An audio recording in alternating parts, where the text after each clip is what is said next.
Hello viewers! మీ book పాయాసానికి స్వాగతం. ఈరోజు నేను చేయబోతున్నది బీర పొట్టుతో పప్పు కూర. దీనికి కావలసిన పదార్థములు: లేత బీర పొట్టు 1 కప్పు, పెసరపప్పు 1/2 కప్పు, ఉప్పు రుచికి సరిపడా, పోపుకి మినపప్పు, జీలకర్ర, ఆవాలు, ఇంగువ, మిరపకాయ ముక్క, నూనె 1 స్పూను, పసుపు కొంచెం.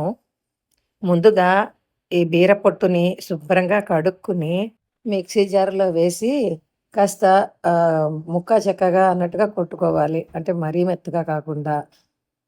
అలాగే పెసరపప్పు నేను పొట్టు పెసరపప్పు కొంచెం, చాయ్ పెసరపప్పు కొంచెం తీసుకున్నాను. ఇప్పుడు ఈ పెసరపప్పుని కడుక్కుని పక్కన పెట్టుకోవాలండి.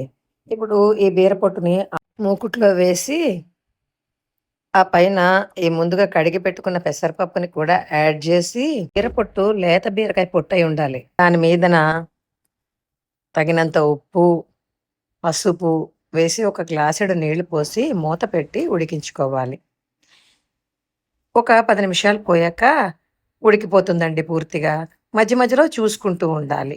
ఇప్పుడు వేరే మూకుడు పెట్టి అందులో నూనె వేసి ఎండుమిరపకాయలు, మినపప్పు, జీలకర్ర, ఆవాలు, ఇంగువ, పోపు వేసి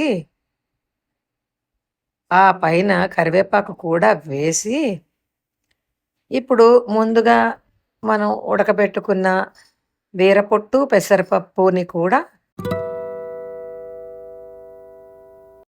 పోపులో వేస్తే బీరపొట్టు, పెసరపప్పు, పప్పు కూర రెడీ అవుతుందండి. ఇది చాలా హెల్తీ అండి. ఎందుకంటే డైజెషన్‌కి దానికి చాలా బావుంటుంది. ఫైబర్ ఎక్కువుంటుంది బీరపొట్టులో. దీనికి కాంబినేషన్ వంకాయ పులుసు పచ్చడండి. నా రెసిపీ మీకు నచ్చినట్లయితే సబ్స్క్రైబ్ చేసి, షేర్ చేసి, లైక్ చేయండి. Thank you.